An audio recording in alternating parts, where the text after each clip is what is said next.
A flurry of veto overrides in Frankfort. Some of the more controversial bills Governor Beshear vetoed are the school choice bill and the new teacher retirement bill.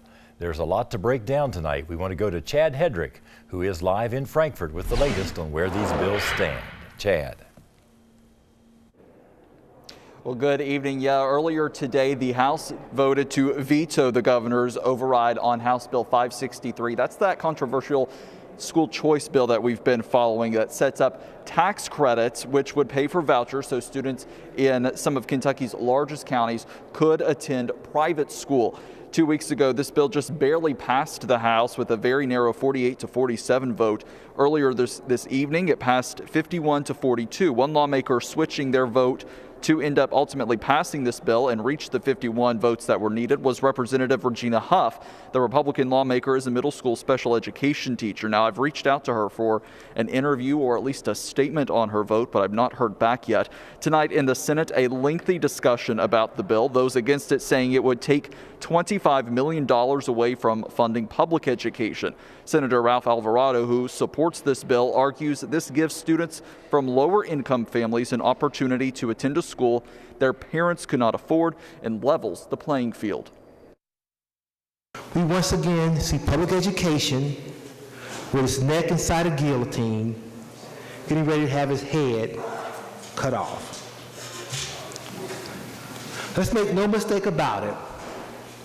What House Bill 563 does is it takes $25 million away from public education and gives that to private schools.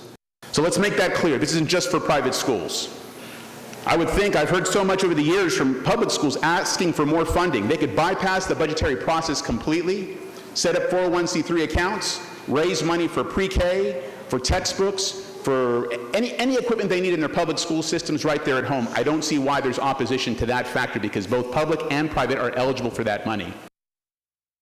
I also want to mention the other controversial education bill that we've been watching. That's House Bill 258. That was also passed by the House and Senate today, both deciding to override the governor's veto there. This bill requires teachers that are hired after January 1st of next year to work 30 years before they can draw from their retirement. That's an increase of 3 years, which is what the standard is now. Those who were against the bill saying that this would push quality teachers away from coming to Kentucky to teach. Live in Frankfort, Chad Hedrick for the Fox 56 10 o'clock news. All right, thank you, Chad. Well, the Senate also voted to override vetoes the governor made on the executive budgets. This includes how the state will spend its share of the American Rescue Plan. The governor line item vetoed a portion that said he had to get approval from lawmakers on how to spend the money. Several bills are now laws. Here are some of the highlights. Senate Bill 228 changes how Kentucky fills U.S. Senate vacancies, taking power away from the governor. House Bill 312 now makes it more difficult to get records from the General Assembly and the Legislative Research Commission. House Bill 231 and 275 shift power to the state treasurer.